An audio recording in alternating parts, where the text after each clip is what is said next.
I'm Nima Rajan, and this is Forum Daily Week in Review. The federal government is expecting major vaccine shipments from Pfizer, BioNTech, and Moderna this week, about 3.1 million doses and 4 million doses, respectively. That will bring the total delivered to above 60 million. Canada's vaccination rate remains among the highest in the world, with 79% of eligible Canadians having received at least one dose, and more than 50% fully vaccinated as of Friday. The Green Party says there won't be any non-confidence motions against leader Anna May Paul, at least until its next general meeting.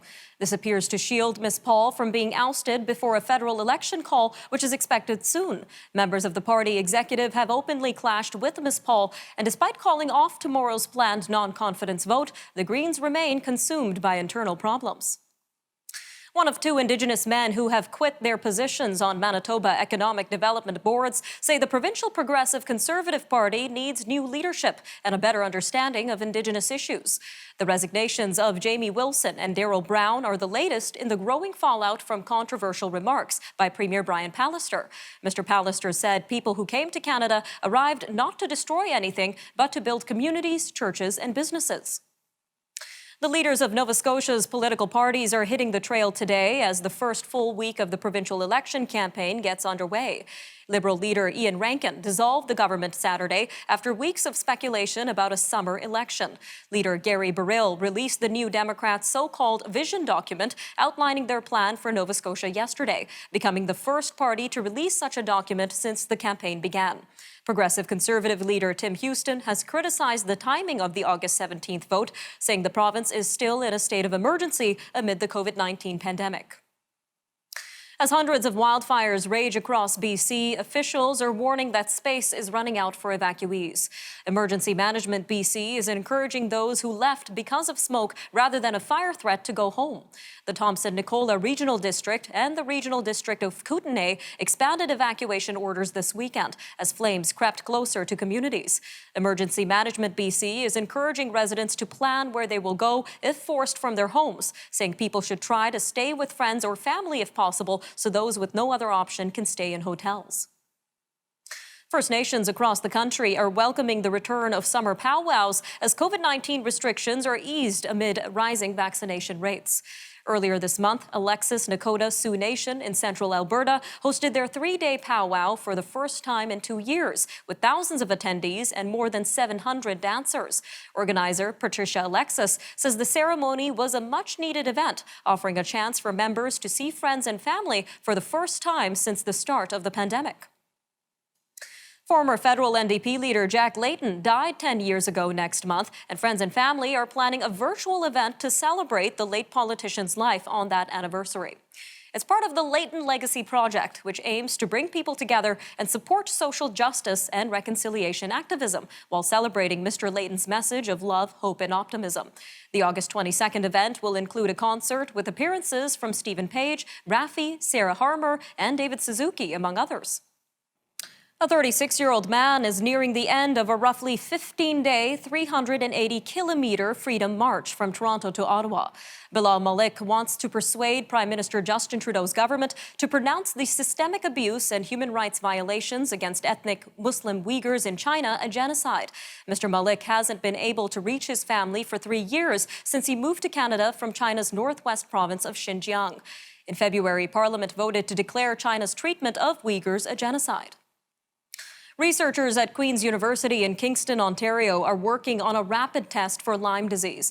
It's a tick-borne illness that can cause permanent ailments. If successful, the test will open the door to better and faster treatment for the rapidly expanding disease. Lyme disease has been around in Canada since the 1980s. The bacteria can get into the central nervous system, resulting in meningitis, encephalitis, facial palsies, and spinal column nerve issues. Calgary Stampede 2021 will be known for smoky skies and the year it cleared the way to become the first major event to be held in Canada during the pandemic. It wrapped up last night, and officials are calling the show an achievement based on safety and satisfied guests. Attendance was cut in half, with about 50,000 people per day coming to the grounds. 75% were from Calgary, 13% from elsewhere in Alberta, and 12% were from out of the province. All right, stay with us. This past week, we dug deeper into a report by the Parliamentary Budget Officer that looks into implementing a one-time wealth tax. Our interview with Franco Terrazzano, the Federal Director of the Canadian Taxpayers Federation, coming up next. This and more news from Canada and around the world coming up on the Forum Daily Week in Review.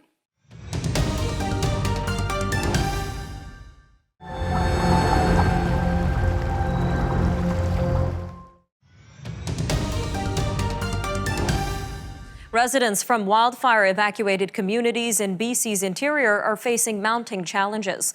Officials with the Thompson-Nicola Regional District say they are running out of nearby hotel space for people being chased from their homes by the flames.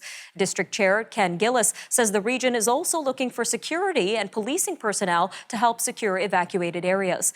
BC is currently battling 300 wildfires, which continue to force more and more evacuations. A medical health officer with Interior Health says it has received several complaints about letters sent out to unvaccinated residents urging them to get their COVID-19 shots. Dr. Silvina Mima says a team is reviewing concerns that the letters reveal private health information by including a recipient's vaccination status on the envelope. But she says Interior Health is seeing many people coming in with their letter and getting vaccinated. COVID-19 continues to worm its way through Yukon as health officials there report 20 new cases over the weekend. 14 of the cases were confirmed in Whitehorse, while 4 were tallied in rural communities. The remaining 2 have yet to be pinned down. The new infections bring the territory's active case count to 76. There have been 522 COVID-19 cases in Yukon since the pandemic began, and 453 since June 1st. Alberta Premier Jason Kenney is calling a partnership between a BC First Nation and a Calgary-based group of companies on a new liquefied natural gas project fantastic news. Mr. Kenney says in a tweet that the proposed Slissoms LNG project in northern BC will create a huge economic opportunity for First Nations, as well as thousands of jobs. The Nisga'a First Nation, Rockies LNG, and Texas-based Western LNG have filed notice of a partnership to export liquefied natural gas to Asia. A senior climatologist with Environment Canada says Western Canada really needs several days of rain to cool the wildfires burning in the region. But Environment Canada's David Phillips says he doesn't see any major weather system staying put in parts of the prairies or British Columbia to help extinguish some of the flames. He also says the heavy smoke settling on Alberta is resulting in lower than expected temperatures as the sun can't penetrate it. The Manitoba government has promised to consider ideas put forward by Treaty 5 chiefs in an action plan that was released yesterday concerning efforts to tackle racism and discrimination. Parts of the plan will see regular reports sent to the United Nations on the issue and new awareness campaigns. The government did not comment on demands by Grand Chiefs of the MKO and the Assembly of Manitoba Chiefs, calling on the Progressive Conservatives to either overhaul their approach to First Nations issues or resign. Ontario's Science Advisory Table says the physical, emotional, and developmental health of children has been deeply impacted by the COVID-19 pandemic and restrictions placed on schools. Their recommendations for the coming school year paint a very different picture from the last. The experts are calling for the return of extracurriculars and loosening masking, distancing, and cohorting rules when risk is low. They also say closing schools should only happen in catastrophic scenarios. Sometimes known as the Big Smoke, Toronto, as well as southern Ontario and some regions of southern Quebec, are under a special air quality advisory. Environment Canada issued the advisory late Monday afternoon as smoke from wildfires burning in Ontario's northwest began to blow into southern parts of the 2 provinces. The agency says while the smoke is causing poor air quality and is reducing visibility, conditions are expected to improve today with the passage of a cold front. 4 days of commemorations have been planned in honor of Indigenous children who disappeared after being admitted to Quebec hospitals. Members of the Atikamekw Nation started yesterday with a ceremony on their traditional territory about 250 kilometers north of Montreal. Members of the provincial legislature, including Indigenous Affairs Minister Ian Lafreniere, are scheduled to attend an event today. A decision to deny parole for convicted murderer Alan Ledger has been upheld. The Parole Board of Canada denied his application in January, but he appealed the decision. The appeal division of the board said that after review, they found no issue with the original decision. Mr. Ledger was known as the Monster of Miramichi for committing a series of murders in northeastern New Brunswick in the late 1980s. A nonprofit group is going to continue the operations of a food program at P.E.I. schools. The program, originally titled P.E.I. Healthy School Food Program, was launched last year to provide island students with healthy, affordable, and locally sourced lunch options. The program, funded by the Department of Social Development and Housing, will continue to use a pay-what-you-can model to a maximum of $5 per meal in partnership with local food vendors to provide lunches. This past week, we spoke about billionaires in space and what the future of space tourism could look like for investors. More coming up from our weekly business and finance segment with Brendan Caldwell of Caldwell Securities Limited.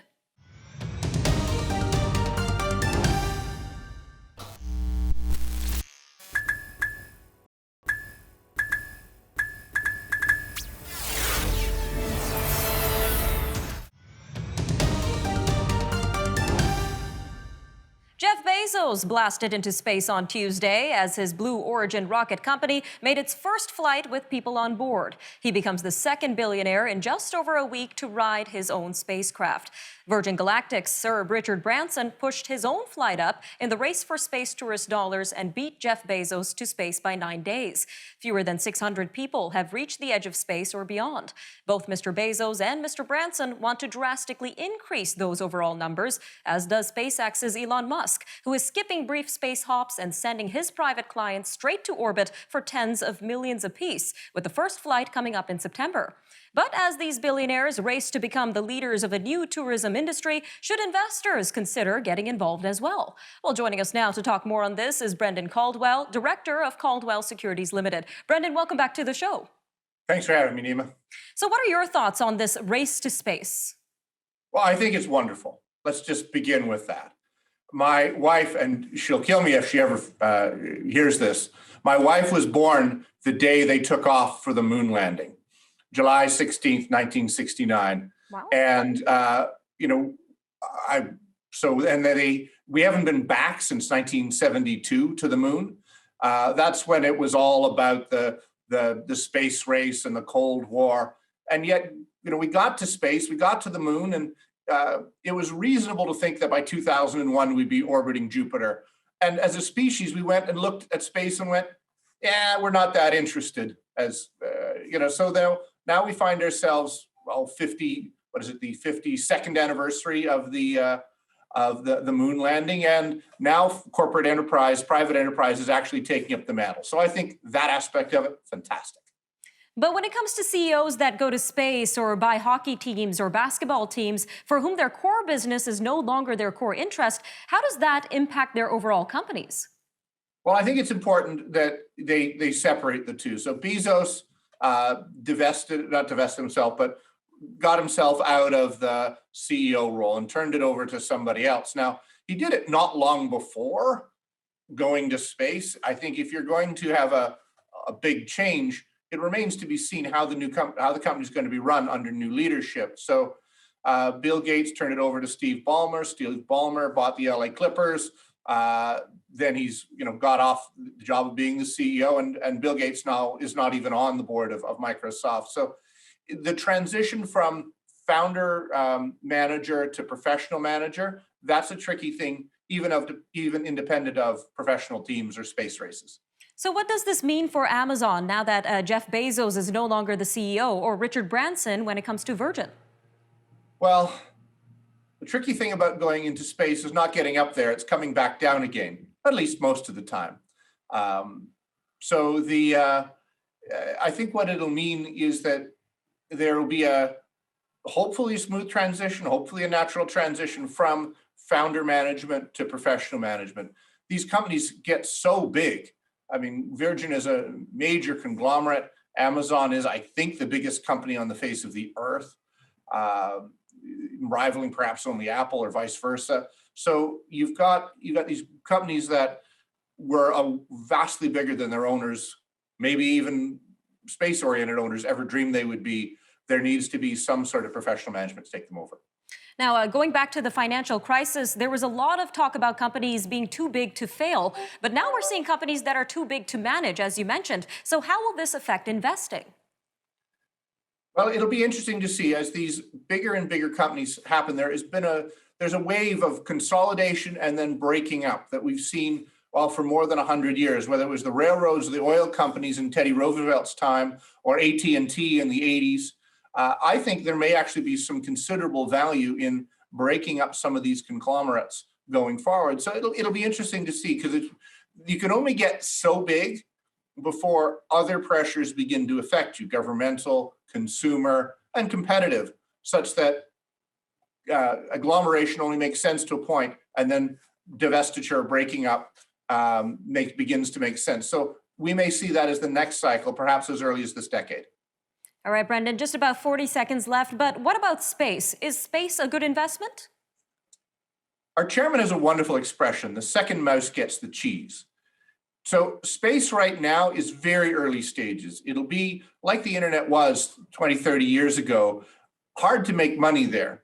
Now, like the internet is now, hard to make money anywhere else. So yes, longer term, I think space will be an excellent investment, but it'll be a while before we see how that actually can be monetized. This past week's top stories from around the world coming up next, as the G20 environment ministers met in Italy. Hong Kong police arrested trade union members for sedition, and details emerged on China's detention centers. That and more coming up next.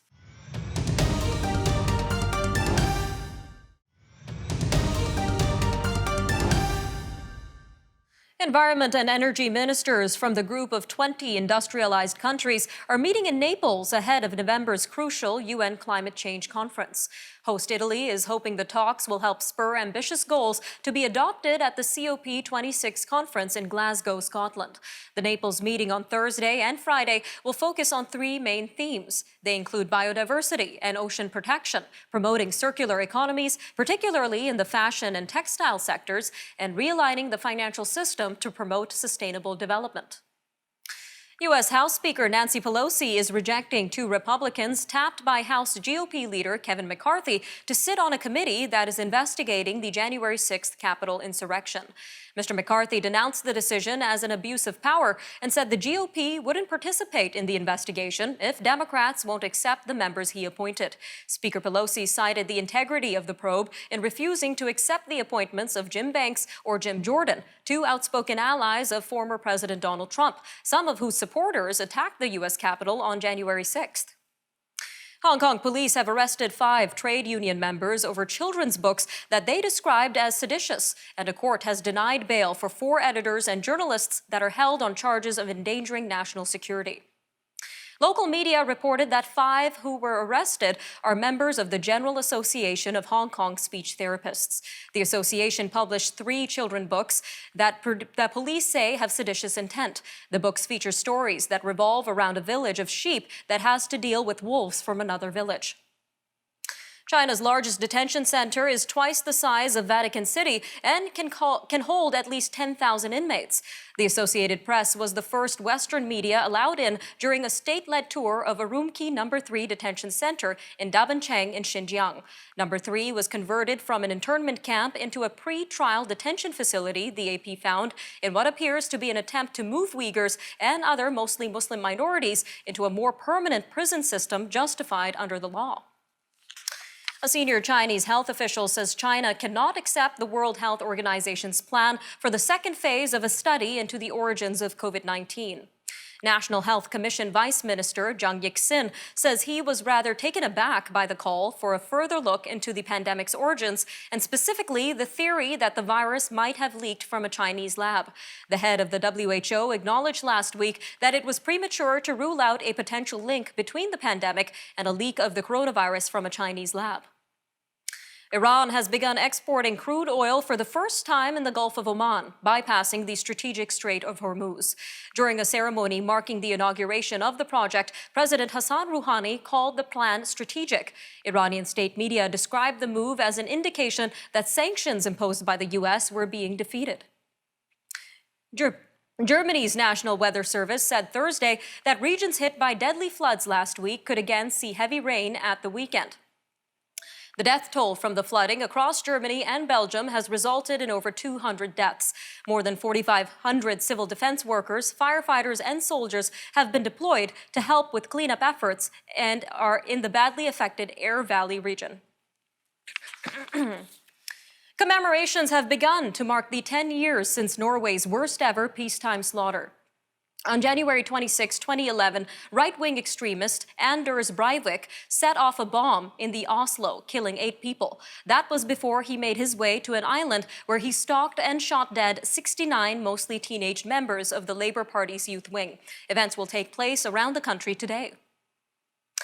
Hundreds of workers have fled businesses in northern Haiti after demonstrations near the hometown of slain President Jovenel Moïse grew violent ahead of his funeral. Associated Press journalists saw the body of one man who witnesses say was shot Wednesday in the Quartier Morin.